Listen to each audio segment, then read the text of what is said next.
আসসালামু আলাইকুম, আমি ডাক্তার Natasha Tilottama Ali, infertility and IVF specialist.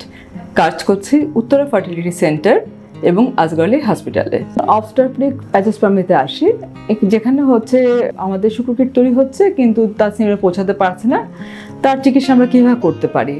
একটা হচ্ছে যদি তার নালী ঠিক আছে, কোনো জায়গায় যদি ব্লক থাকে বা কোনো সিস্ট থাকে, সেটা হচ্ছে অনেক সময় আমরা ইউরোলজির কাছে পাঠিয়ে সেগুলো আমরা এই ব্লক বা সিস্ট এগুলো আমরা অপারেশন করে ঠিক করতে পারি।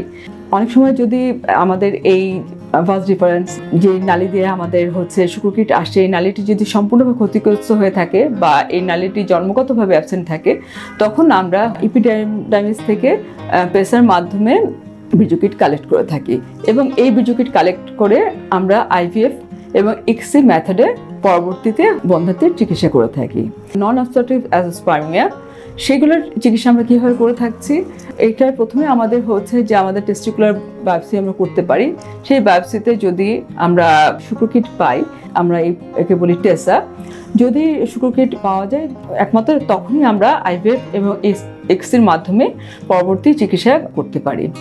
আমরা এই যে অ্যাজিওস্পার্মিয়া কীভাবে নিশ্চিত হতে পারি? অ্যাজিওস্পার্মিয়া নিশ্চিত হতে পারি প্রথমত আমরা আমাদের সিমেন্ট স্যাম্পলে যদি শুক্রকীট না পাই, তারপরে হচ্ছে যে সেই সিমেন্ট স্যাম্পলটাকে অবশ্যই আমরা সেন্ট্রিফিউজ করে দেখতে হবে যে সেখানে শুক্রকীট আছে নাকি। তো সেখানে যদি শুক্রকীট থাকে সেটাকে আমরা বলি ক্রিপ্টোজোস্পার্মিয়া। সেই ক্ষেত্রে নিশ্চিত হতে পারি যে বা ওভারকাম করতে পারি অ্যাজিওস্পার্মিয়াটাকে। দুইটা পরপর সিমেন্ট স্যাম্পলে আমরা সেন্ট্রিফিউজ স্যাম্পলে আমরা কোনো শুক্রকীট না পাই, তাহলে আমরা এটাকে অ্যাজিওস্পার্মিয়া হিসেবে কাউন্ট করব এবং পরবর্তীতে আমাদের অ্যাজিওস্পার্মিয়ার কারণ খোঁজার জন্য টেসা পেসা বিভিন্ন মেথডে যেতে হবে।